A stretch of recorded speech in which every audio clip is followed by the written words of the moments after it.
What is up, sluts? Welcome back to the SinemaSlut podcast. I'm your host, Mosley, as you well know. And we have with us here today David Strege from Inside Movies Galore and Delusions of Grandeur. What's up, Hey buddy? there. Thanks a ton for joining me on this. Our selection today is a movie that Dave chose himself, as will always be the case on here, unless it's just me and my lady watching movies together. Or I'm forcing my cousin to watch something. It's guest choice. So if you join us on here, you can subject me to shit because I'm usually getting to live that out on the poor unfortunate souls of my significant others. You know, it's good times. Oh yeah. So Dave, why don't you tell us the movie that you chose for us today? Well, today I chose the Human Centipede, which was directed by Tommy Six. Just trying to remember the year. I think it was 2006 or 2009. 2009 for the festival date, and then wide release in 2010 in April. Yeah. So it is known as the first sequence, and it is definitely a mind blower. Dude, it is. And I like Siskel and Ebert's refusal to even give it like a star rating, because normally he reserves like 0 stars for the worst movies he watches, but he almost kind of complimented it. He said something to the effect of, giving a star to this movie would be just pointless anyways, because it kind of exists in its own little world as its own little thing where stars don't shine.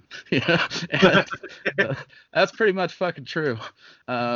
So it definitely was not either of our first time watching this, I'm sure. But No. Undoubtedly, we both remember our first impressions of this movie. So I'll let you go first, since you're the guest here. What was your initial thoughts the first time you watched this remarkable? At the time that this came out, there was a lot of buzz on this movie, and I was inadvertently drawn to eventually picking up the first film, eventually finding it out in the wild, and it literally engrossed me. And I subjected this film to my fiance, and though she was grossed out intestinally by it, she was also semi-engrossed in it. And eventually, once the sequel came out, I just ended up like following, along with it. And then the third installment, I had very high hopes for. And but my first initial response to this was, wow.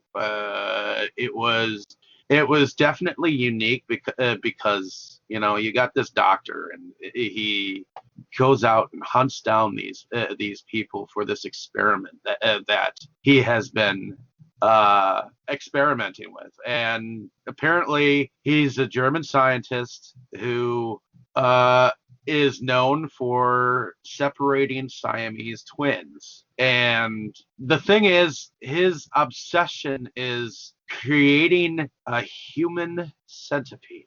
Yes. He's got bored with separating shit and just totally snapped in his retirement, apparently, and fucking, decided, I'm going to start combining things. And then from the title, I'm sure you've got a rough idea of what's going on here. I imagine anyone listening has seen this, because why would you fuck with this if you haven't, My first reaction to this was I was pretty astounded by it, man. I mean, I'm pretty sure I saw it in very much the same way you did. It I don't think there was a lot of buzz leading up to it, because who the fuck was Tom Six, right? But once it came out, it quickly became that movie that people were like, yo, this is fucked up. You have to see it, And being the types of dudes we are and our taste in movies, I'm sure people were telling you constantly. It was one of those things where, like, anytime I, hooked up with a friend who hadn't told me to watch it yet, they would make sure that I knew to check it out because they knew I liked fucked up movies.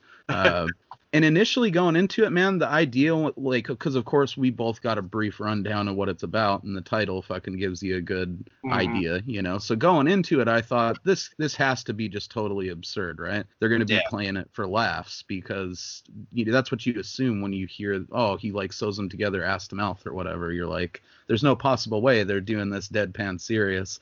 And then you get into it, and holy fucking shit, Dieter Laser is absolutely bone chilling in this movie, man. And most of that was his ideas that he brought to the character. I mean, he would just show up with like a Nazi doctor fucking suit, you know, or a riding crop and some boots, like a bug himself, you know. I mean, he looks like a fucking insect himself. Right? And I mean, it's so fitting because he plays Mantrid. I don't know if you're familiar with the sci-fi show Lex. It's fucking badass. I figured you'd know what that was up.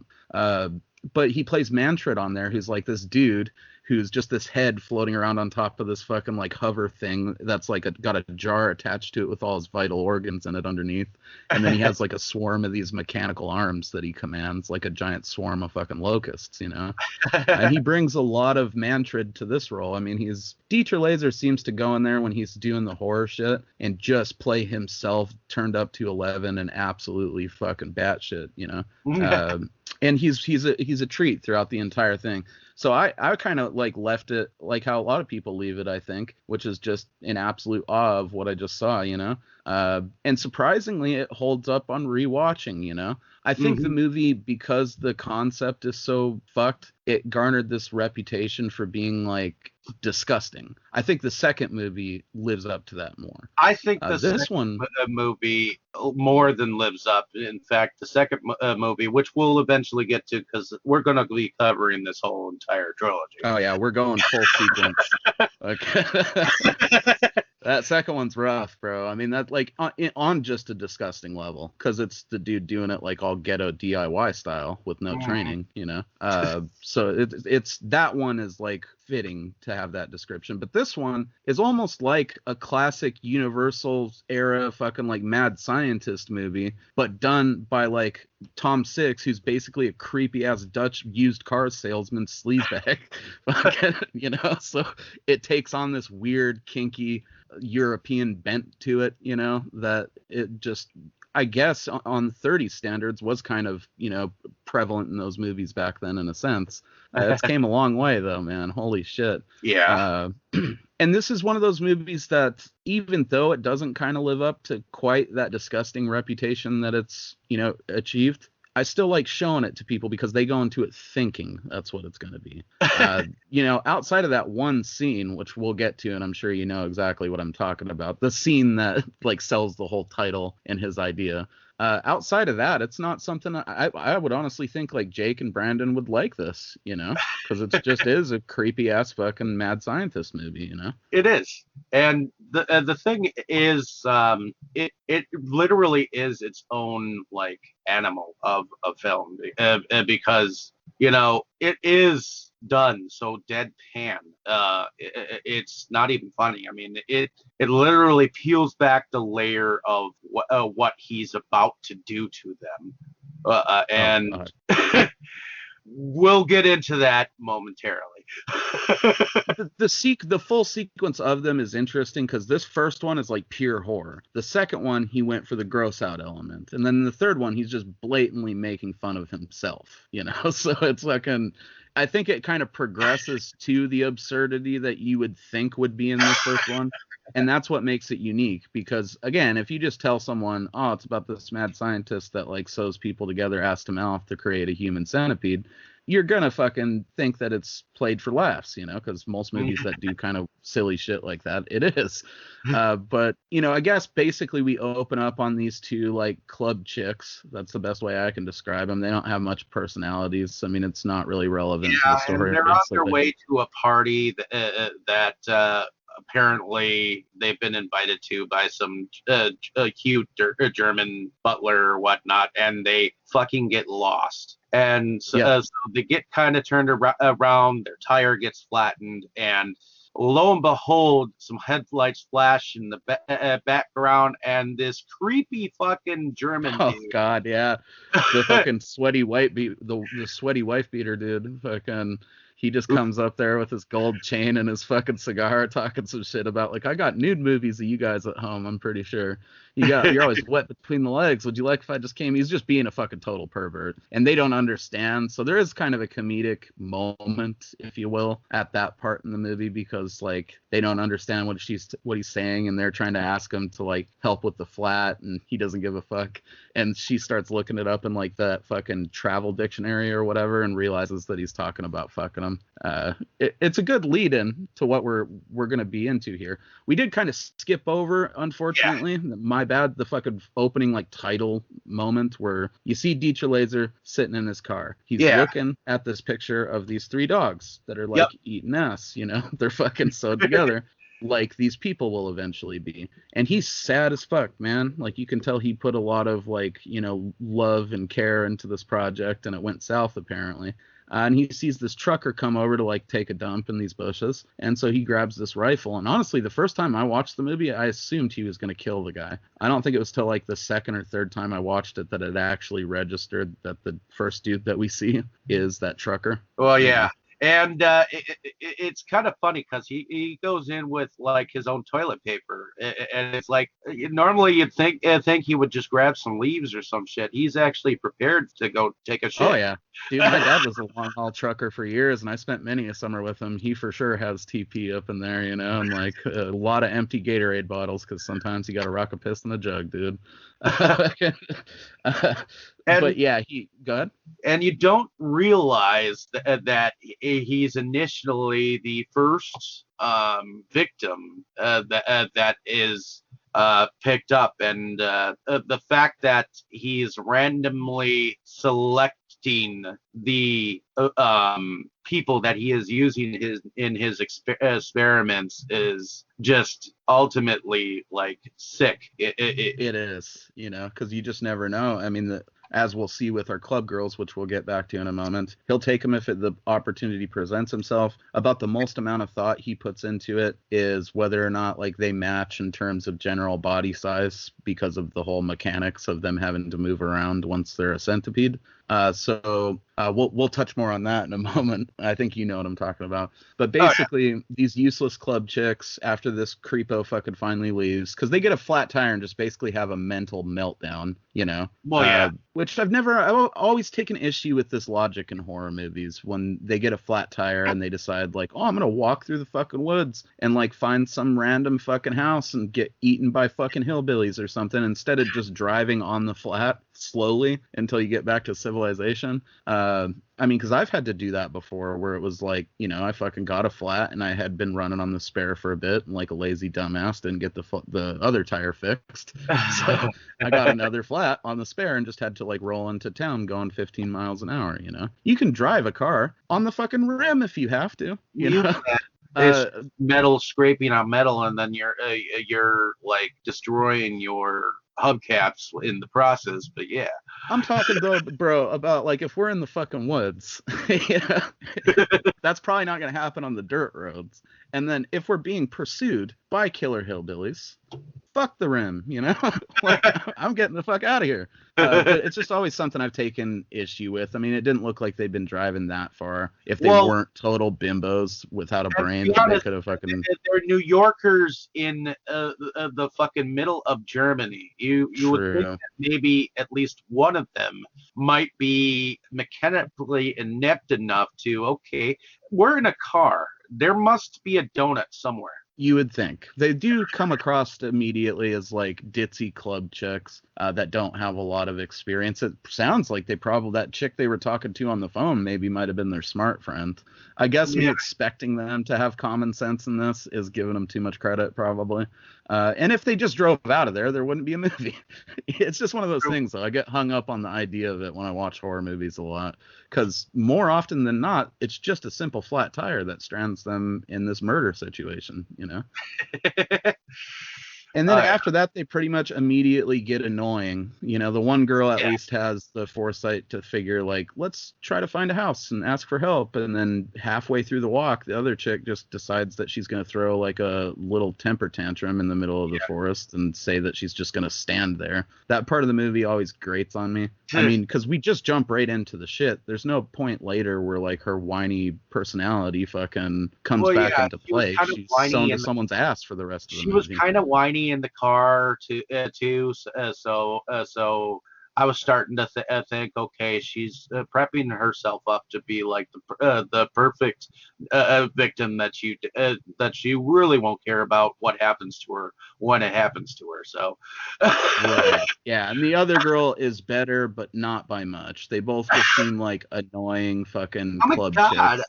I like Crocodile. Exactly. A flat tire, like they both are freaking out the moment that they see the flat, like it's the worst thing that could possibly ever happen to them, and it's like chill the fuck out. It's just a flat tire. I love that part where she's like, "There's no signal on the cell phone," and the other girl's like, "There's always signal." Like they just are fucking airheads, man. No real loss to society, but I mean, I do think it's funny that the most annoying of the two ends up sewed to the ass end of the Centipede, so that is something. Uh, but they show up at Dieter Laser's house, our mad doctor who presumably killed the dude at the beginning. We do eventually find out that he's tranked out in the basement. But they roll up on his house, and this is the first moment we see like an actual person interacting with Dieter Laser's character. He's immediately creepy, am I wrong? Yeah, he is immediately creepy because he when they come to the door, they're dripping wet from the rain, which evidently remotely and naturally happens like right before they end up at the house. Right. And they basically tell him, okay, they had a flat. Could they use the phone? And he looks at them and he's like, "Are you alone?"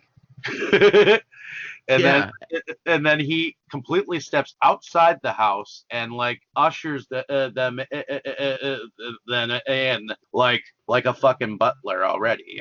So Right. Which is sinister in its own way because it's like, once he's behind you and he's ushering you in the house, there's less of a chance you could turn and run. and And one thing I never noticed until this time of watching it for this discussion with you is he locks the fucking door with a key from the inside. Like it doesn't, you can totally tell, like, because maybe it's because I was sitting closer to the TV this time, but you can tell that there used to be a normal little turn switch on it, but he had taken it off and modified it so you could only open it from the inside with a key. and that's not Honestly, that's not the only door that he can do that in. right. Like his house is set up so once you're inside you can't get out. But honestly, I think if they had left out that part at the beginning with the dogs or maybe shown it later and just started with this, it would have been more sinister. You know what I mean? Because it's like when you finally do notice that, it's like, holy shit. He was locking them in from the first moment that he met them. Just a personal, like if I did it, that might have been how I would have cut the movie. Not to mention in the daylight when they actually like use the camera a little bit to show the tombstone of where he supposedly buried the dogs to begin with. So, right. That would have been more like it would have been, if you'd shown that stuff, because I think they show it shortly after he like drugs them, right? Yeah. And if they had waited, like showed that, you'd have been like, what the fuck does that mean? 3 dogs or whatever. And then you would have, they could have cut from there to the flashback of him stealing the truck driver. And I just think it would have made it more menacing. Not that Dieter Laser needs any fucking help in that department, though. No. Holy shit. And you kind of start noticing right away that there's like all these pictures of Siamese twins on the wall, like paintings and pictures of these Siamese twins. And then he, in short order, basically explains to them that he's like a doctor and he lives alone. But he's just being bone chilling, like right out of the gate, Yeah. He tells them that he doesn't like human beings, and that girl like laughs and fucking spills that water. And he just all of a sudden becomes super animated and starts screaming at him, calling her a fucking stupid cow and all this shit. And by that time, they're like, okay, we're gonna try to find some fucking way to get out of here. Even though right before that, when he went into the kitchen to get them that water, he spoke out loud in German like he was calling someone, and the one was like, at least he's calling someone. Yeah, but really he's putting, what is it, Rohypnol in their fucking water, roofying them essentially. And they set it up perfectly. Like he has that freak out after they've both been drinking the water for a bit. And so as they're starting to realize, man, we should probably get the fuck out of here, that's like right when the roofies start kicking in. And again, little things you notice like on a rewatch of stuff like this. When he comes back, they ask him about the fucking like the car people, and he says, "Oh, they'll be here in 30 minutes maximum." And he kind of like smiles and winks at her, I think even, which he does several times through the movie, and it's fucking just.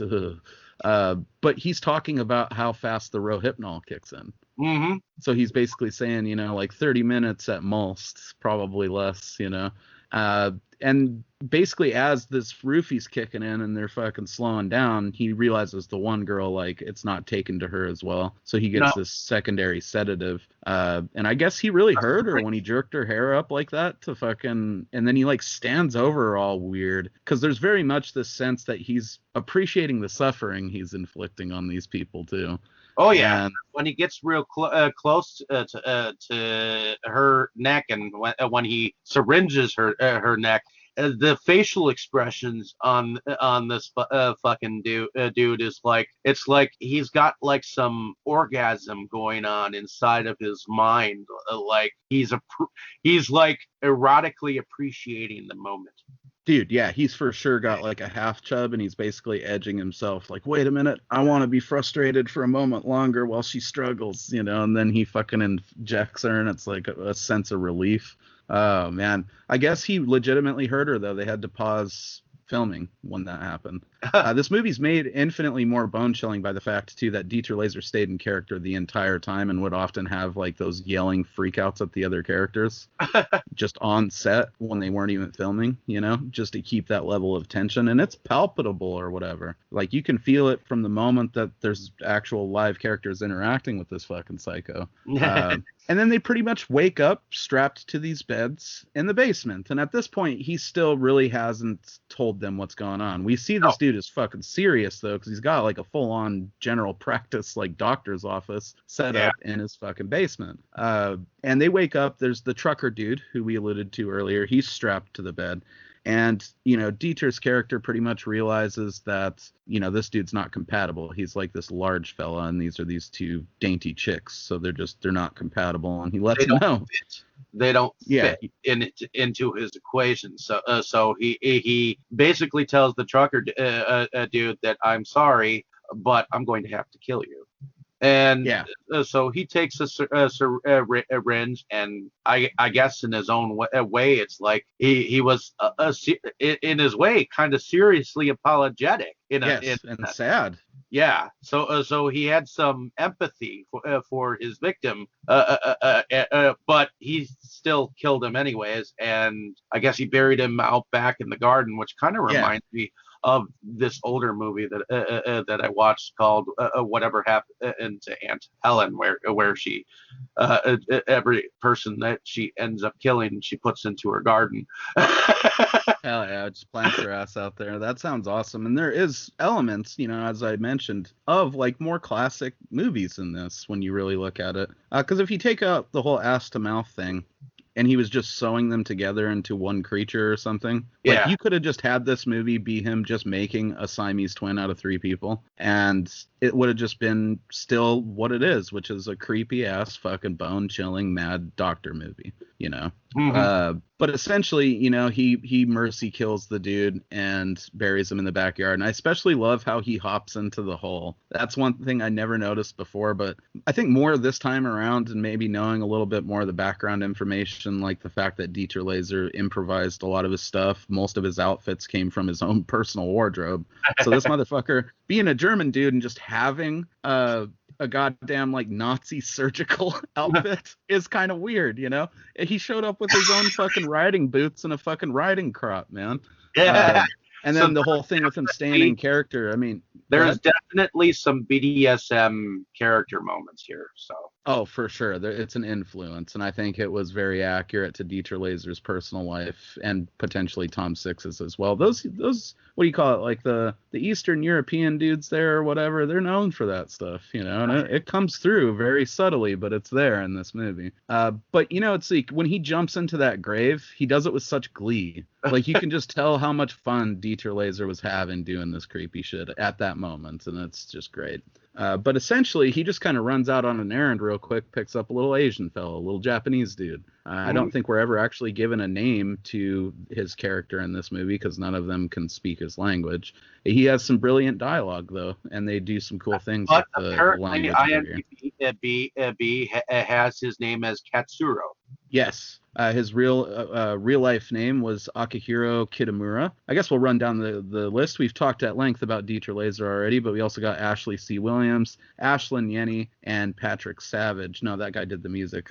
That's it, though. That's our principal cast, the 3 people in Dieter Laser. We had a couple of detectives in there, one of which I do recognize from some other stuff, you know. I think I saw him play like a Viking once. But yeah, well, in this movie, an interesting point is it's set in Germany, but it's actually shot in the Netherlands for whatever reason. Probably cheaper, different tax stuff, and different restrictions, Yeah. But basically, he runs out, he grabs this Asian dude who's like compatible as far as size with these girls, so he can make a fairly symmetrical centipede.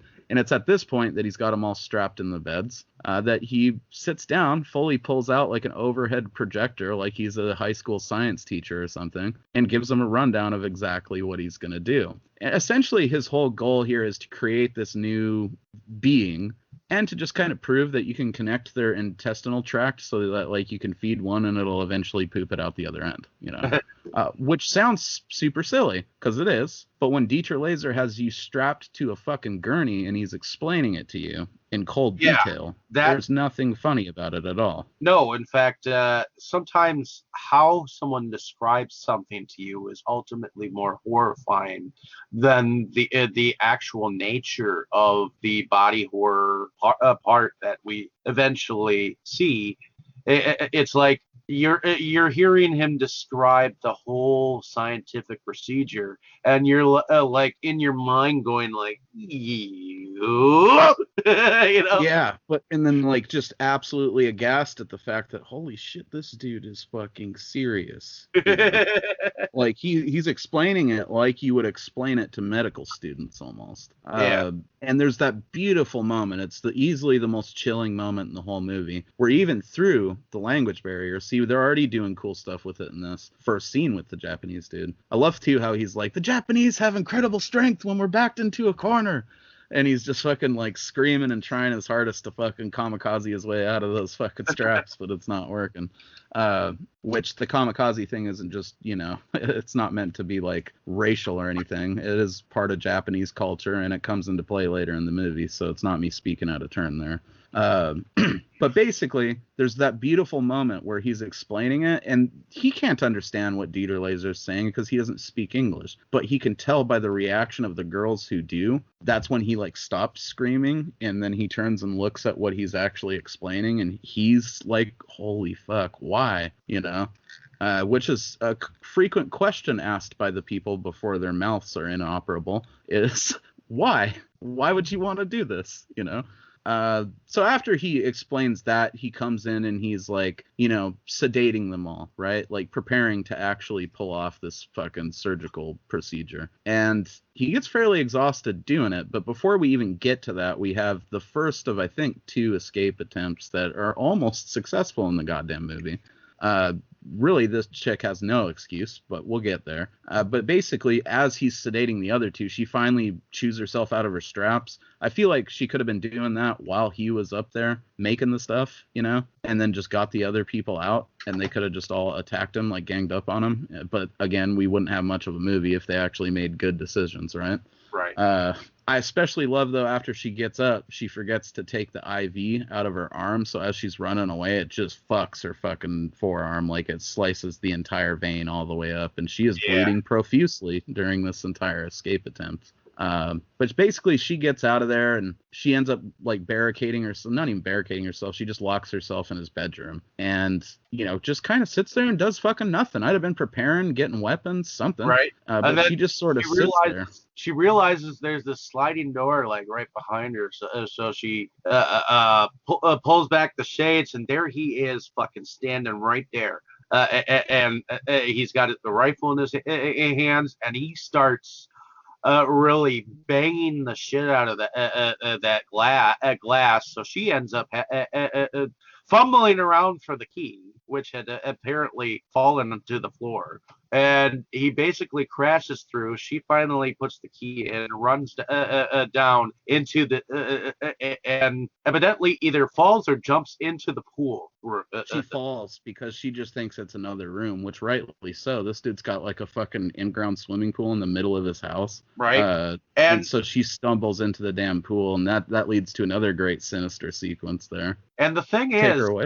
this whole entire inside of the house is like totally like white. So and immaculately clean. So you think that the good doctor is in fact like some kind of germaphobe or something like that, because it is entirely completely white. So when she's getting all her bloody handprints on everything, you'd think that the dude is actually going to be like even more pissed that she's got fucking blood all over the fucking Oh place. yeah, I had that same vibe, man. It's like, that pissed him the fuck off. And you could see it when he was having his window replaced too, that he was like just pissed that she fucking damaged the window. And then they broke it again later. At least he didn't have to live to see that. Fucking but she ends up stumbling into that pool, and there's that great sequence where she's trying to beg him out of it and like use logic or whatever. Basically almost kind of alludes to that if he lets them go, they won't say anything about the Asian guy. She doesn't come right out and say it, but that's basically what she's saying. Yeah. And he just doesn't give a fuck, man. He's like having fun with it at this point in a way. So he just tells her like, you know what, just keep your head above water. I don't want to put one of your fucking eyes out with this dart. And then she, counters that pretty smartly. It's probably the first decision that she made that was good, only it's entirely futile. But she counters it by just going under the water. Yeah. And so he kind of walks over by the controls for his pool cover, which is strange to have. But I guess, it's to prevent what happened to her at the beginning of this sequence where she stumbled into it. But he, engages the pool cover, and it's going to fucking straight up cover her over. And he's waiting at the other end to take a shot at her, and she's still being stubborn, goes up underneath it. So he's just like, fuck this bitch. And this is where it gets truly fucking bone chilling, is he just leaves her, right? And kind of fucks off somewhere in this labyrinth of a house that he lives in. And she eventually crawls out from under the thing and goes and gets her friend. This is where she fucked up. She should have just ran and got help, Yeah. Because we find out later that there was a fairly close neighbor, which is a real life nod to the fact that it looks like it's just wooded area around his house, but that's tricks of camera angles and different location shooting. Like actually there were houses right next to the house they shot this in. Yeah. Which apparently is the moment that the neighbor apparently heard these screams from when the detectives show up later, but we'll get to that. Right. Yeah, because like basically, he fucks off somewhere in the house, like I said, and she gets out from under the pool cover and she runs back down to the fucking laboratory, I guess we'll call it. And yeah, you notice there was a phone sitting right there the whole time too. Yeah. This bothered me through the whole movie. Like they could have just dialed whatever the fuck the German emergency number is, right, and got out of there. But these girls clearly didn't do homework because neither of them knew a lick of fucking German either, not even basic words. So fuck them. But to her credit, she tries to rescue her friend. And also to her credit, she pulls that fucking deadweight chick all the way up that spiral staircase, in pretty short order. So good for her. And then she eventually drags her through a bunch of fucking broken glass, which I never really paid attention to the first few times I watched this, but I appreciated this time. And she's visibly bleeding from it too when she pulls her across the sidewalk outside of the window. Yeah. But she almost gets away. She could have gotten away had she just went out the window, I bet, instead of going back. But, Dieter Laser gets her with the dart and, puts her down for the count. Couple of points here. Really love that when he's like doing anything with that fucking dart gun, he puts on a pair of sunglasses. Did you notice that shit? Yeah. And like he fully puts them on and that cops would tend to wear at some point, where you could see nothing in, but they could definitely see out. It's just such a cool stylist little choice. I really hope that was Dieter Laser that chose to do that himself, because it's badass, dude. Like he's got him on like, yeah, safari mode, and then fucking when he has her trapped in the pool, he takes them off and puts them back in his pocket. But then when she's back outside again, you see that he's got the sunglasses on when he finally nails her. And then bone chilling as fuck. He walks up to her and she's like, that's when she's screaming help. And I think she starts to say like why again, and he just slowly puts his fucking shoe like right on her face and just holds her face down so she can't talk until she finally passes out from the sedatives. And then, you know, they're back where they started, right? Yeah. Pretty much at this point, he is able to successfully combine these motherfuckers. You know, he gets quite exhausted when he's doing it because it is a major medical procedure that he's pulling out here. He's got to like cut around their lips and around their buttholes, you know, and fucking make these skin grafts that he can then attach to their faces. You know, he's got to get it all lined up and sealed properly so that that intestinal tract is like connected through the whole thing. But long story short, after a very exhausting night of work, he's got them combined into this human centipede. What do you think about that whole sequence when he's finally got them together and they're like in his study or whatever, and he makes them stand up and he's just like celebrating how fucking badass he is that he's like actually accomplished his goal, just freaking out? It is a freakish moment because that's when you realize, okay, he has gone past the point of no return, and he's basically got these human beings wrapped in swaddling clothes and like sewn to each other, and they're all slowly realizing that they're fucked, you know, and literally. Yeah. And so they are watching his every move. I'm sure they're not really like enjoying the positions that they are in, and I'm pretty sure that this is the point of terrifying when you realize, okay, you can't get out from this. Yeah, he did it. He done did it. And there's permanent consequences even if they do survive. The tendons on their knees were severed. Those girls' faces and their mouths were totally fucked up because he had to remove like teeth and graft skin to their face. Really, it's our Japanese boy at the front, you know. Old Akihiro, he got the best end of it, really. He just had a girl sewed to his butt. Yeah, his fucking knee tendons were messed up, but other than that, he had no teeth removed, which came into play later on, or will come into play. But yeah, he kind of got the better end of it, really. And the one girl, she got put, that's one of the most bone-chilling parts about her first escape attempt, is he's like, you know, one of my Rottweilers tried to run away too, and he had to be punished. So now I know who's going to be my centerpiece or whatever. Like, she's going to be the fucking one who's getting the poop from the front, you know? Yeah, she's tasting the poop when it's fresh, you know what I mean? And it's a rough punishment, and it plays out pretty much how you'd expect. But that whole sequence is bone-chilling, man, where he's, like, flipping out and just celebrating himself and, like, taking photos of them. And you can see in their eyes that the horror of this whole thing is dawning on him. Like, you know, he actually did this to us. He's got that mirror and he's like holding it up so he can see himself standing in front of the fucking human centipede. And then he takes it down the line and lets them all see themselves, which I thought was such a fucked up touch. I gotta wonder if that was, again, like Dieter Laser improvising little additions to the shit here. Well, and the thing is, the two party girls, they're not that bad looking, to be honest, as far as looking and appreciating a female's body. So when he initially attaches them and they're topless, you know, I mean, you'd like to think at first, like maybe enjoying seeing them topless might be a cool thing, but they really play it tastefully as fuck, you know. Yeah, it really isn't with the grotesqueness of how they look attached to each other, you know. Right, and it's like they're, you know, I'm glad you brought that up because it was a key point I wanted to bring up in the movie. They could have put gratuitous nudity or made this like a sexual thing, and it would have just made it like feel cheap, I think. They do it really well. Like, there's only a couple of parts where we accidentally even see them nips, bro. Like, most of the time, their boobs are actually kind of obscured by their arms and stuff. It's very much that they're naked for a practical purpose because he had to do this procedure on them. It's not that... I'd like to think, had this worked out, he eventually would have crafted them clothes in very much the same way that you might knit your dog a sweater. You know what I mean?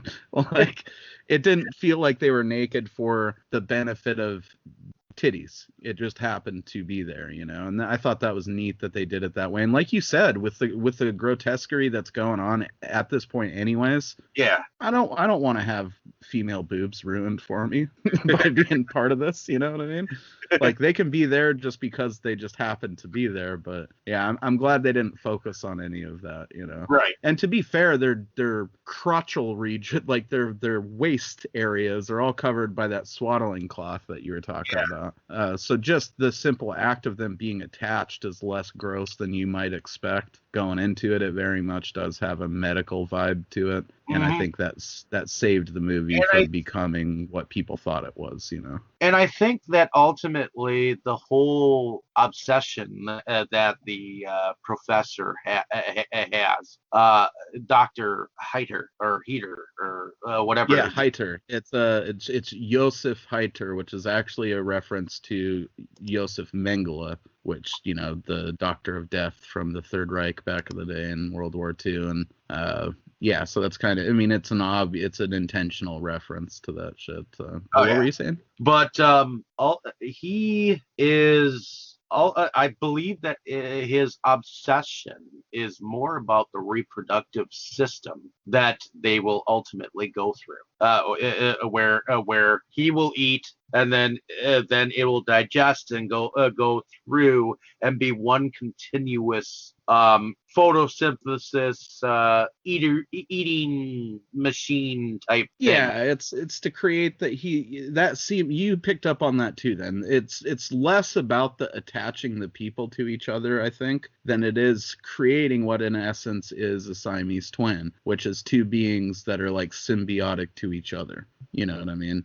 So he wants to create this chain of nourishment, essentially, where the first portion, you know, sustains the second portion, which sustains the third portion. You know what I mean? Correct. In a weird way, if this were at all actually medically possible. I mean, it's medically possible to do it, but they would all die from various reasons, which we see kind of play out in the movie. But were it medically possible, in an odd sense, it would probably cut down on our food expenditures on the planet, you know, if we were just all in triplicate. But yeah, I fully agree with you. It seems to be like he just really wants to create this sort of almost self-sustaining being in doing this, and he has a super huge god complex about it. And he plays it out perfectly, Dieter Laser. There's even a part during the surgery where after he creates the skin graft, he stops for a second. You see him with like clenched fists, like, yes, this is fucking happening, you know? And after that, we go right into some weirdness. He takes him out in the lawn. He's trying to train our old boy Akihiro to fucking bring him the newspaper, which is where we get some weird pet play going on with it. I mean, obviously on a different level, other than just achieving this, he also wants to create like this twisted pet for him to care for, you know. And which, in a sense, kind of to me is like he misses his Rottweilers.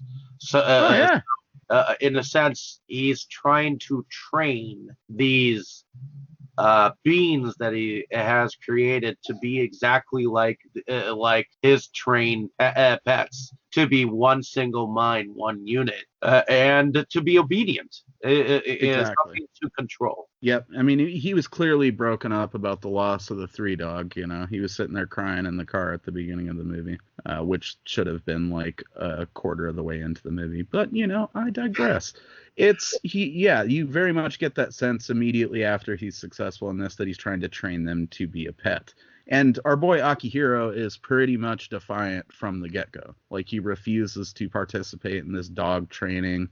There's a point where, you know, he tries to feed him in this dog bowl on the floor. And the dude, you can tell he's hesitant because he knows the end fucking consequence to him eating is that he's going to have to get rid of it at some point. But he gets Dieter with a little bite on the fucking ankle just because he's treating him like a dog, you know, which he seems to kind of really fucking be pissed off about. He kicks the shit out of him in the face. Which is I guess apparently when the BDSM outfit with the boots and all that jazz. Yes, that's directly afterwards. But I guess when he kicked him, one of those kicks really landed, and they got into a physical fight on the set because of it. I guess they became very respectful of each other because, like Dieter, that Akihiro dude was improvising a lot of his Japanese dialogue, and Yeah. Dieter really encouraged that with everyone, like bring your own shit to the role, you know.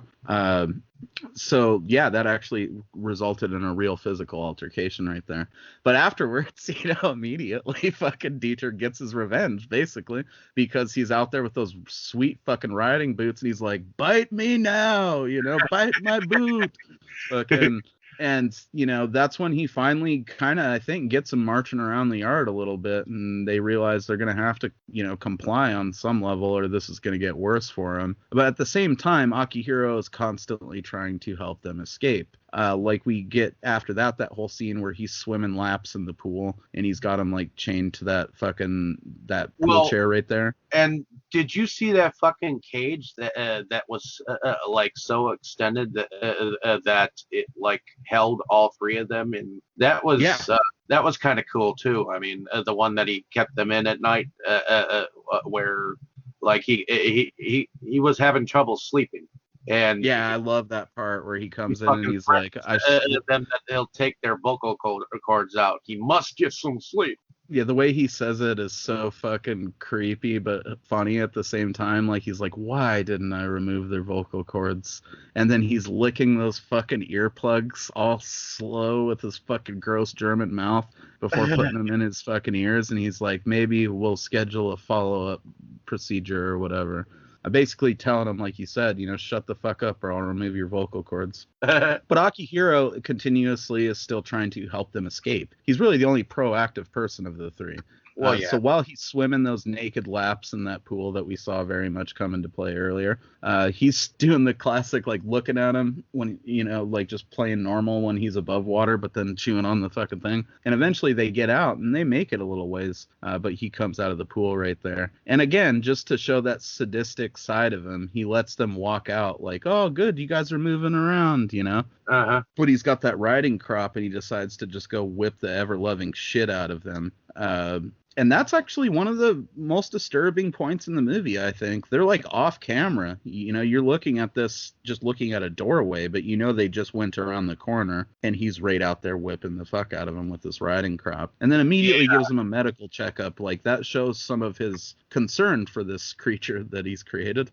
Because he fucks them up a bit, but then he gives them a medical checkup to make sure that they're doing okay, which our first two components are. But our chick, our annoying fucking temper tantrum girl that ended up getting the short straw and being sewn to the ass end of this fucking abomination, is got some bad infection creeping through her body. And she hasn't quite gotten her nutritional nourishment of shit eating. So yeah, because we actually skipped over that initial scene, which we'll round back around to it right now. But the centerpiece, you know, our main girl, if you want to call her that, is constipated. So he's basically prescribing them what they need as he goes down, you know.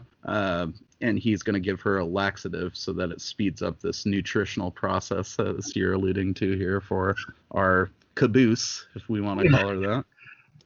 Yeah, what do you think of that? I mean, okay, we've skirted around it. We got to talk about the poo scene, man. You know, it is kind of the fucking scene of the movie that will leave people probably the most repulsed. And to its credit, Akihiro tries really hard not to have it happen, you know. And I feel so bad for him when he's like down there and he's got his hands in the prayer position and he's like, I'm sorry, you know. Mm-hmm. And then he just has to fucking do it. And Dieter Laser's up there kind of like, yes, swallow it, bitch. Like that fucking, oh my God, it's just, he makes it so much worse. Visually, it would have been bad anyways, you know, just understanding what's happening. But him up there like, swallow it, bitch, is just fucking too much. Wow.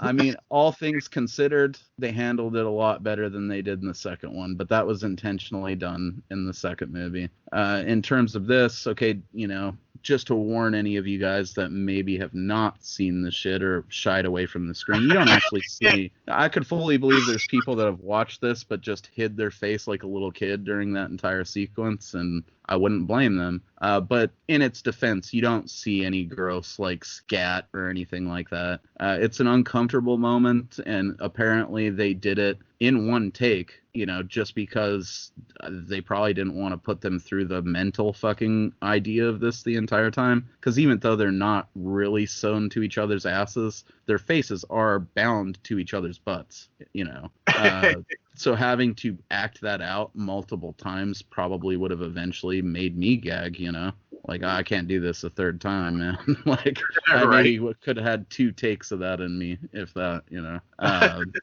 But yeah, basically this last girl on the sequence, she's just dying as this is all going on, Yeah. because she's not getting the nutrients, and something about, because it just happens, random infection when you get a surgery sometimes. Apparently that's what's going on with her. Squeezes some gross pus out of her face. And it's right around this point, actually exactly at this point, where he gets rung up by the police who are at his front door and wanting to have a little chat with him. I'll let you run us through this sequence, Dave. Well, apparently, like I had said apparently a neighbor had noticed the screams that were happening in the backyard and had called the police. So these police are looking into the disturbance, and apparently there are a couple of missing persons that are missing nearby, so they are checking in on the good doctor, and one of them just so happens to be kind of more blatant and more forceful, and wants to like do a search on his place, and he's like, no, you're not gonna fuck up my experiments. You need a fucking warrant, And he's like, we'll be back with one real quick, dude. And he's like, fine, go fuck yourselves until then. Get the fuck out of my house, So he botches the whole thing. Like, he, and that's the thing. Up to this point, you might have thought that maybe, old Yosef was a smooth operator. We find out here that he's just batshit crazy, though, Because he just is being blatantly creepy with the cops, too. He's not even trying to fucking hide the fact that he's a fucking weirdo. He immediately is, like, freaking out on him.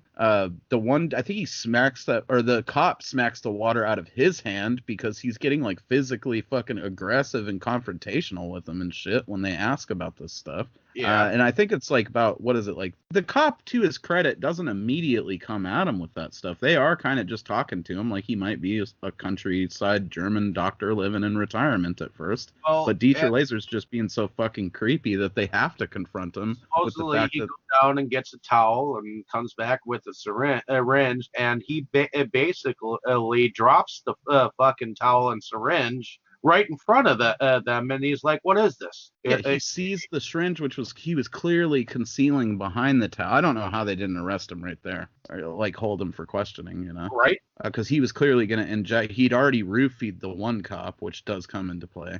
He pulled the same gimmick on him, talked to him, offered them the water, went in there, put the Rohypnol in the shit, came back and gave it to him. The one cop didn't drink it because he was a little bit more on his game. He was like doing proper detective shit. Because it turned out, wasn't it, that his car had been seen right there where the missing lorry driver, the truck driver, was abducted. Yep. So they already have like probable cause to think this dude is involved in it. And then it just so happens that there's American girls missing, and a witness was, on record as saying that American girls had been heard screaming in his lawn, What do you think, though, about that fucking whole sequence where that cop finally like smacks that water out of his hand to put him in place, I thought that was actually kind of hilarious because he's fucking like having a mental breakdown right in front of the fucking cops. They're like, holy shit, they're on to me, kind of a moment. While still being somewhat calculating on roofing the one guy, a guy while fucking up in the whole process because he's fucking nervous as all hell. He is, yeah. And I mean, to his credit, he's got 2 cops up there, and he still can go down with the human centipede. I can't refer to him as just a single thing, or else he's succeeded in this with our 3 captives. And he's filling up this syringe with fucking sedative, and he's like talking to him about like, because before that he said something about how he might have to mercy kill the infected girl. And then Well, when he comes back, he's like, enjoy your last moments with her because I got 2 healthy replacements. And we're going to do a quadruple segments or something like that. And he's all happy and he winks at him. It's fucking greasy. And then he goes up there and, like we've covered, he botches the whole goddamn thing. And these cops are like, all right, we'll be back in 20 minutes with a warrant. And this is where the entire finale of this bitch kicks off. Yep. Basically, you know, while that's going on, our boy Akihiro once again has taken the initiative to snatch up a scalpel. And then he's just right there waiting for him to fucking come into the room. Actually, I think they get off the table and they creep into a different room. So he's got to come looking for him. And when he walks into the room, Akihiro stabs him in the fucking foot, which, oh man, did that send a shiver up my spine the way he stabbed it right into the center of his foot and then twisted it back and forth a couple of times and then immediately stabs him directly in the kneecap. Fucking Dieter falls over. Akihiro goes over there and takes a big old bite out of his fucking neck. Really good effects on all of everything in that sequence. Unfortunately, he misses the vein and doesn't take the time to rip that scalpel out the kneecap and finish the job. Exactly what I would have done. Then we get this whole grotesque going up the staircase, pulling the stitched on bodies behind, find him, and then we get the moment where Dr. Centipede is like following them and he's licking the and he licks the blood. Yeah. Like, even as this whole thing's crashing down around him and he's fucking injured, probably on some level mortally, he takes the time to stop and lick the blood trail that's being left behind him. And again, God, do I hope that was improvised by Dieter Laser. Dude, you know, I thought it was really cool too how Akihiro taught him 1 and 2 in Japanese so that they could march in sequence and like get it done, you know what I mean? And that poor sick girl, the caboose, she really fucking tried hard to like keep up with everyone, and she did a good job. She got him all the way into the final room there. But now, you know, he's got these cops that are going to be back in fucking 15-20 minutes with the search warrant. He's fucked up. His human centipede is loose. They've made it upstairs into the bedroom where they initially almost escaped from in the first place. And Akihiro's in the process of breaking this window as Dieter Laser is doing a badass combat crawl through the house. What do you think of that? I thought that was pretty brilliant. Yeah, he's just fucking low-calling like that. That was great. This shows the reason why he chose this little Asian dude as this like leader of this like small pack of his, you know, because he shows like I hadn't even thought of that. Yeah, an amount of strength that is very forceful. I mean, he takes the fucking bottom of that lamp and fucking crashes it into the you know glass like several times, and you can see that that he has like some really cool strength for being a small ass dude, you know. Yeah, oh, dude, yeah, and I mean, he's determined. He really was not lying when he said, well, I think everyone kind of knows the Japanese have immense strength when they're backed into a corner, but he shouts it a good 5 times at the beginning of the movie, just in case you forgot. And I think through the entire thing, he proves that that's fucking true. And only when he's finally backed into that final corner, you know, he's busting open the fucking window. And, you know, Dieter Laser's doing like this impressive fucking low crawl on his elbows throughout the house, which I thought it was impressive how like menacing he still is. There's still that power and weirdness to his performance when he's crawling along like that. Mm-hmm. And he makes it there. He's got a scalpel. All Akihiro has is this little piece of glass. And he basically gives, which this monologue that he gives right there before he fucking bites it, was totally came up with out of nowhere by him. You know, that was all of his dialogue was like improvised. And he says something to the effect of like, I've lived a really shitty, selfish life. You know, I abandoned my parents and my child. I've just been out here doing my thing. And I think he finally kind of does in a sense. And at this point, he's kind of lucid too, because he actually calls the doctor God, you know. Yeah. It's like he's accepted that on some level this might be God's punishment for him. He talks about how he's a lowly insect, but he'd like to still think that he's a human being, so he's going to take his fate in his own hands, essentially. And he just goes ahead and takes that one of the shards of glass that came off that window and viciously fucking slices his own neck. Good Christ. Do you see the effects on that? Yeah, and the fact that Brilliant. then you see how much of an effect it has on the doctor's psyche, because you can see that he is watching his creation, fail him extremely by taking himself out of the equation. Such a beautiful head to his creation, and he takes his own life. So in fact, he's feeling his death or whatnot coming, or while it's happening, and it's just fucking creepy as all hell, because it seems like the doctor, Dude, yeah, because it's on his own emotional level, right, like and in a perverse sense, it's almost like his greatest gift has been realized, because he had that whole god complex, right? So when this dude's finally looking at him, and even with the language barrier, he can basically infer what's going on, he realizes that he's taken it as far as he personally can. So he goes ahead and hears the cops coming in at this point. I think they're getting ready to break into the bitch. So he low crawls back into the pool room. I love how that pool room was used a central location to a lot of the shit, Yeah.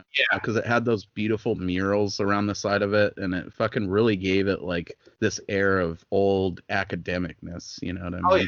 This was definitely just a pool room. Use of setting. For sure, the house that they're in is beautiful. Crazy doctor aside, I'd probably move in there, even with what happened, as long as I got a good rate on it. They can even leave the dog grave in the backyard. I'll leave the occasional fucking trio of milk bones out there for him. But he low crawls in there, and he's prepared for what's about to happen, and the cops break in. And is it just me? They do give us the 20-minute timeline, and obviously they established earlier in the movie that occasionally these roofies take a little longer to take effect on people. Yeah. That cop went a while. I thought maybe he fucking didn't drink enough of it until, they're creeping through the house after they kick in the door, and he starts throwing up and stuff. And then that's the last we see of him until the final moment of the movie almost.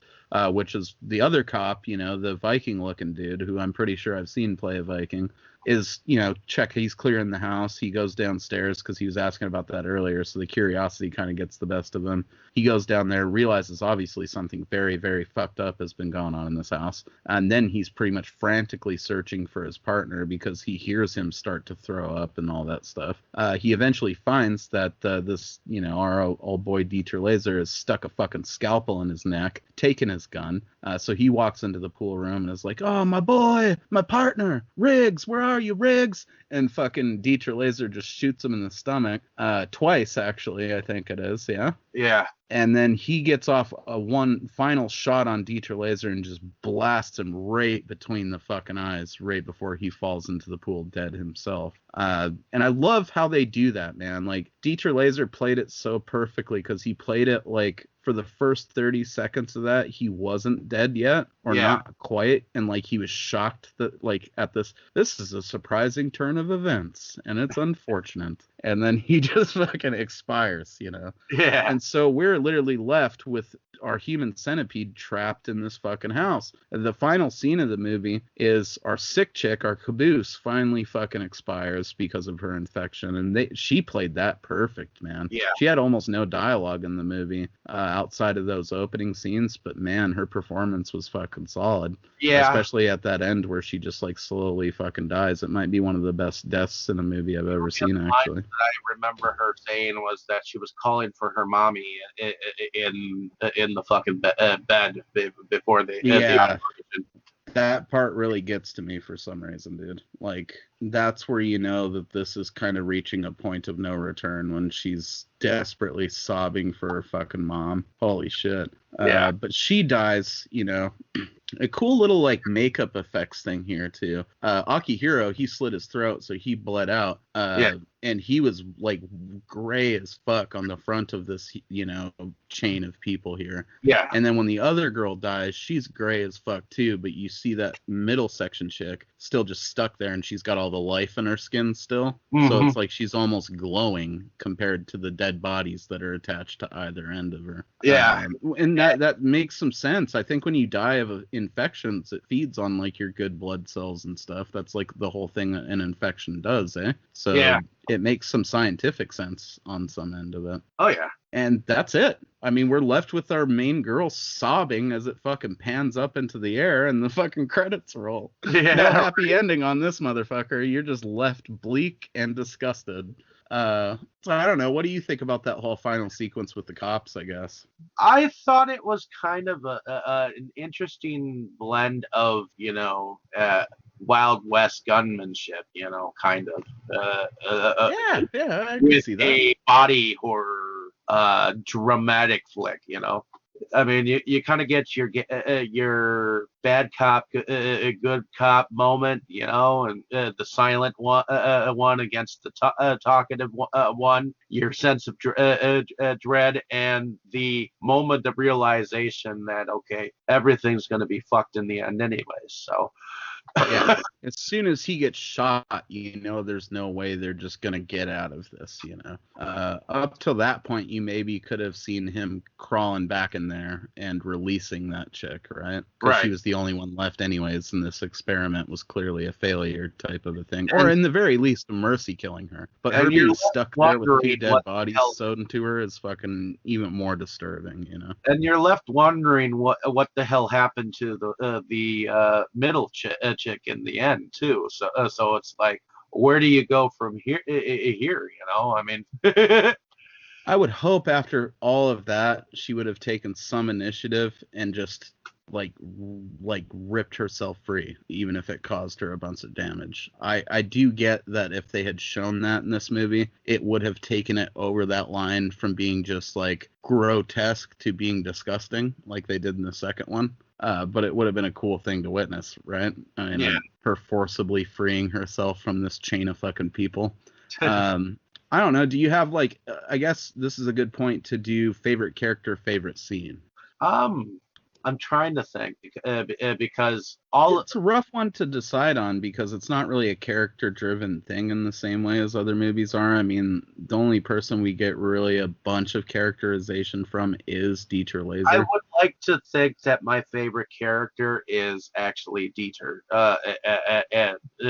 because he fucking. He is so disgustingly creepy. It is hard not to think of him in any way but a creep factor. And he is definitely someone to be aware of, that he can take it to that level, And whatever character he created, I mean, it sticks in my mind. The fact that he licked the fucking trail of blood, and he got off on the pain and pleasure. And the fact that he looked like a fucking bug to begin with. He looks like some type of Universal monster creation, A fucking Slender Man looking type character, Well, and it adds such a cool level to it that so much of his performance was brought by him, I mean, because it's jawline is creepy. Dude, Tom Six, basically, this movie was built on a joke. It started with him talking to his friend, apparently, about, like, how funny it would be if, as punishment for a child molester, they sewed him to the ass of a really fat truck driver, which is just... That's a movie that I could watch for sure. But I don't think that he had necessarily, being a new filmmaker too, I don't know that he necessarily had like specific characterizations in mind for these characters. I do know for the character of Josef Heitel or whatever, he had Dieter Laser in mind before Dieter Laser even read for the role. you know. And then when he did, he was immediately impressed by Tom Six's like drive to fucking get shit done and like actually make this movie. So that's what he signed on for. And if you're familiar with him from Lex, you know that Dieter Laser is just down for some weird shit. That's basically his deal. And Lex, he does a lot to make himself almost seem like a fucking lizard, you know? And which is weird because they're doing the insect thing. I guess you could look at it as insectoid in its own way as well. But he's a dude who really immerses himself in the role, as we can see by him staying in character for the entire movie, whether they were rolling or not. And he's not only that, but he's one of those dudes that encourages that in other people. Also, hilariously, on a sort of pre-production end of things, Tom Six apparently would show like a picture, like an illustration of the concept of the human centipede to these actresses when they would audition, and most of them just walked out in disgust. You know, he also didn't tell the financiers that element of the plot. You know, I'm sure he probably went with the much more generic, like, you know, dude who specialized in separating Siamese twins now wants to attach three people to each other thing. None of them knew the final product until the movie was actually made, which is genius, you know. Because if you tell some fucking dentist guy or some banker that you want to make a movie where you sew people ass to mouth together in a sequence of three, they're gonna laugh you out of the fucking room, you know. So that's where I get that car salesman like vibe from Tom Six. And then when you learn other shit about him, it makes more sense. We'll cover that as we get into the other sequences here, which undoubtedly are going to be fucking fun to talk about. But yeah, Dieter is just, he's balls to the wall awesome. You've heard me gushing about him in the group chat leading up to this. I mean, I absolutely love the dude. I think that it's kind of a shame that the whole Universal Monsters like rebooted movie universe didn't take off, because Dieter Laser would have been a fun fixture in that, I think, had he been given the opportunity. Because even if he was playing like a normal, like run-of-the-mill mad scientist, he brings that shit to the table that would make it a sight to behold, you know? I mean, am I wrong in thinking that? They could have done this movie without the ass-to-mouth shit, and it still would have been absolutely bone-chilling because of Dieter Laser? I think so. So they could have done something entirely different, and him still playing that role, and you'd still gotten the same effect if you'd have done it a little differently than that, even if it was mildly suggested, you know. But I think that it wouldn't be the film that it is if you had not at least gotten you know, the initial terror that he was going to do it. Then the fact that they didn't entirely show the surgery part. You just saw that they were surgically put together, and then the moments of shit eating, which, to be honest, has been somewhat, you know, digressed in a movie in the 70s called Salo. Yes, which was a huge influence on this, by the way. Correct. But it's, you know, again, it feels strange to mention this, much like with the whole bare breast element. But it was handled tastefully. I'm sure it was quite tasteful. But you know what I mean. Fucking, they didn't make the shit part disgusting, or as disgusting as they could have been. They let the idea of it work, which to me is like a mark of true horror, you know. One, instead of having to show you every grisly detail of it, they just let the concept run wild in your mind. This was a film that definitely was a play on your mind. It played with the fears of okay. Is he going to do it? Oh my God, he's going to do it, isn't he? You know, and then it's like, he fucking did it. you know? He done did it. He sewed those poor folks together, you know? And then it just, from there, it's like progressively that same thing over and over again. Like, oh man, he really is straddling them, trying to make them walk. And honestly, it's a movie that you don't forget, and it sticks out in my mind because the depravity it went to get there, and the fact that it was filmed. You know, the fact that this even exists is a marvel of movie making, you know. I don't know, I guess like in terms of other stuff, score really is a non-issue. I can't say that anytime I've watched this movie I've really ever absorbed much from the score. Maybe next time that I watch it, I'll sit there and try to pay more attention to that. But there is so much batshit stuff going on in this Yeah. that I don't even know if there was much of a score. Is there?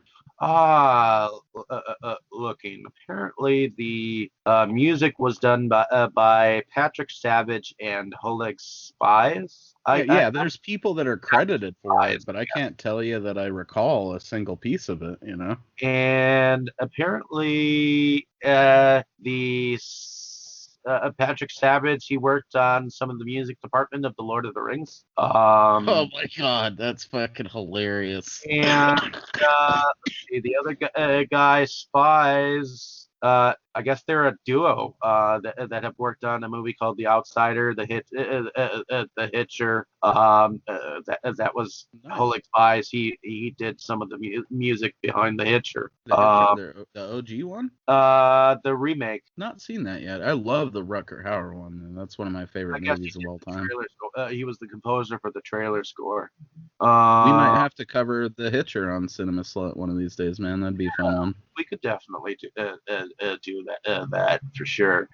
Let's see. Since we're throwing out fun facts about the production people here, Tom Six was one of the original directors for Big Brother. Like before it was exported to other countries and made like this international phenomenon for a while there, which seems to have died off. But yeah, he was one of the OG dudes that was involved in that. So that's kind of like something of note that he had before getting into this. And I find that just enhances his sleazy car salesman fucking vibe, that he was like a reality TV dude before he made Human Centipede, you know? Yeah, and from what I can see, he did a movie called Gay in Amsterdam, Honeys, and I Love Dries before this. He's a kinky bro, man. He's a kinky Danish bro, you know? Fucking Tom Six is Danish, as I just mentioned, so he's got those different sensibilities that play into his stuff. And even something like Big Brother in concept is kind of revolutionary. And it's cool that he was in on that in the ground floor there.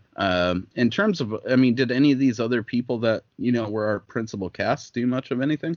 Looking here for a moment. Ashley C. Williams. She played in Hallows Eve as Ashley, and a horror movie called Julia. And she plays a bimbo in this, man, and she plays a bimbo in this, or like a dumb club girl, and it's never a good sign when they have to like cast you in a role where they use your actual first name, because that means that usually it's hard for them to remember being like their fake name for the movie. You know what I mean? Oh yeah, that might be kind of telling. The other chick, I guess she was in one episode of True Blood. There you go. She was in a movie called The Scribbler as Emily. Let's see, something called L.A. Slasher. She was in Fear Inc. as Trisha Harrison. The Ghost in the Whale, a movie called Variant recently, and a TV movie called Dying to be a Cheerleader. I guess she's going to be she is in a movie in 2021 called Antidote. So that's cool. I mean, it sounds like then our caboose had the most fucking prolific career of any of them, you know? I don't know what our dude Akihiro has done.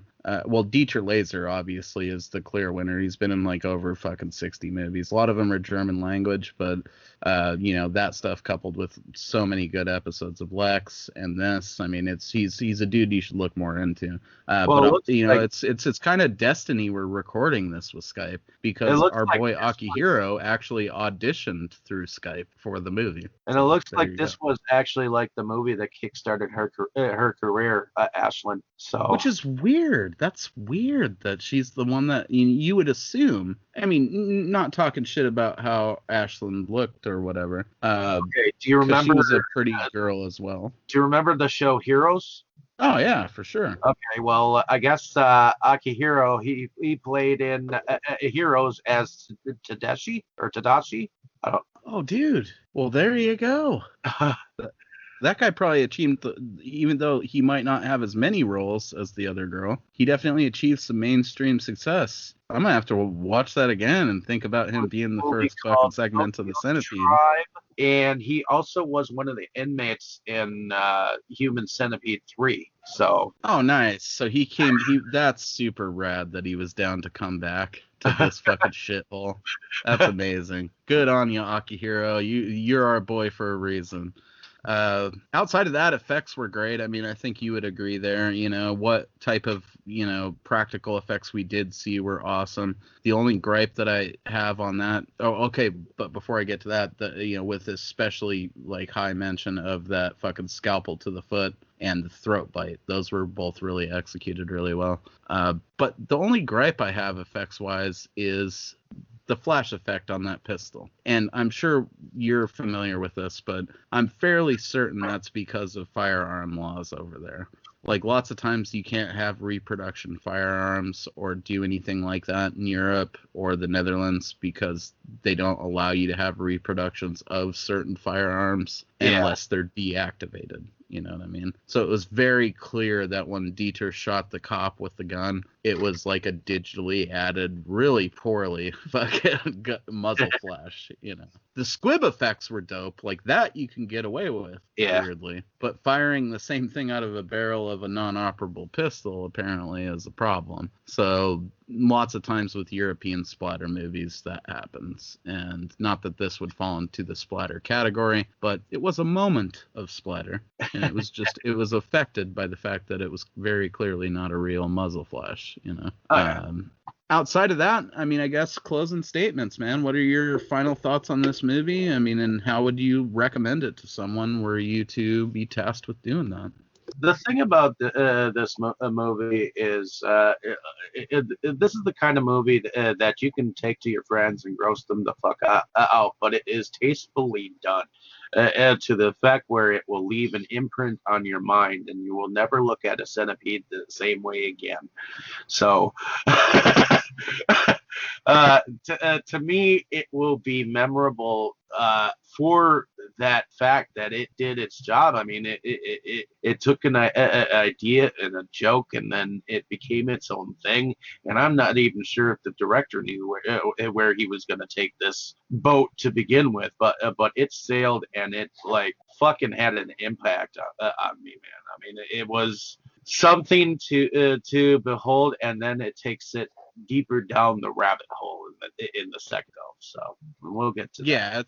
It's astounding that this exists, as we already touched on. I mean, this started as a joke between friends, and then it just spiraled into an actual movie. I mean, I feel like this is the equivalent to when, like, you make a joke between friends and then you spend like an hour and a half fucking photoshopping a picture to represent that joke, which I've been known to do. So I can understand how hilarious this must be to Tom Six that he's managed to spiral 3 fucking absolutely degenerate movies out of this joke that he made to a friend a couple of times, That being said, in execution, I still stand by the fact that outside of the poop scene, this movie's not that disgusting. It's more disturbing than it is disgusting. It's a properly horrifying Mad Doctor movie. If you were ever a fan of that type of shit, you could even take this back to stuff like, oh, Christ. We could look at stuff like Mesa of Lost Women, where it's like a mad doctor trying to turn people into fucking spiders or whatever. Or you could look at stuff like even House of Wax or things like that and go back, and Frankenstein most obviously is like an influence on this for sure. It's like they basically just took Frankenstein, bondage, and depravity and fucking mixed them all together and came up with this shit, but at the end of the day, it is just a creepy Mad Doctor movie with a bone-chilling performance by Dieter Laser. If you want to shield your eyes during the poo scene or whatever, go for it. But I think it's like worth watching by fans of classical horror. And that's kind of betrayed by the reputation that this movie ended up receiving, because the concept in itself and its execution is pretty fucking disgusting, But there's a lot more to the movie than that simply disgusting gimmick. And I think it should be seen by more people. So. Here too. I mean, it's definitely something that people should see if you are into this kind of body horror type thing. So definitely check it out. The sequels are pure fucking degenerate trash, and we'll be getting into those. But this one has some artistic merit, I think, on some level, that should definitely be experienced by people that probably on the surface, given a brief explanation of it, think that they wouldn't like it, you know? So, you know, we're at an hour and 30 minutes here. I think we've covered this movie pretty good. I mean, hopefully you've had fun, man. I feel like we got to go a little deeper on this at just being the two of us than we typically would have been able to, at least in the way we would like in this time period. You know, I think we did well. I think it turned out good. Why don't you let us know what you got going on, Dave? Well, before you get to that, though, be sure to tune in on Tuesday because we have our second round, I believe it is, of our regional horror fright fest, which is a theme proposed by yours truly, where we're going through regional horror films that are worth talking about over on Inside Movies Galore. So sub that channel as well as Dave's personal channel, Delusions of Grandeur.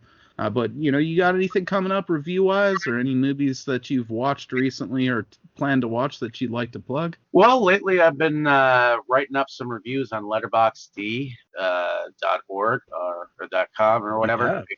And recently I did a review for a film that I was sent that is directed by Dustin Ferguson, The Beast Beneath. So check that out when you get a chance. Hopefully I'll be able to go on about it visually soon. But I also run Inside. I really like that cover, dude, with the babe like photoshopped into all the tentacles and stuff. Well, it was filmed during pandemic, so it was definitely interesting. So, but that being said, I do run Inside Movies Galore, which we are going to be covering some films this week. Definitely check us out there. And I also moonlight on Delusions of Grandeur, where I do pick up videos and video reviews there. So check those out. I don't have anything new as a plan yet, but I do plan on trying to get back into that sometime maybe this week, hopefully. So definitely very cool. Yeah, hope to see that out there soon. I'm Mosley. I don't have shit to say to you guys because this is my channel and you already know where to find me. Hopefully you guys have enjoyed this shit tonight. Thank you a ton for coming on, Dave. I mean, this has been a blast. I think I got to actually finally talk about this movie for the first time in a way that feels fulfilling, you know, because most people, they know of the movie either by reputation or alone, or they just couldn't handle it, you know. And that's not a disparaging remark. I mean, fair play. If this is like something that you just can't deal with, then I respect that. But yeah, I don't think I've ever actually talked about this movie for more than like 5 minutes to someone before. So this has been pretty fucking awesome. Hopefully you guys are looking forward to, you know, our second sequence. I know we are. And, you know, just make sure you eat a nutritional diet so you don't end up killing your caboose. We'll see you back here real soon. Expect more Dave and more Mo on some more fucking absolute depravity when we come back to you next week.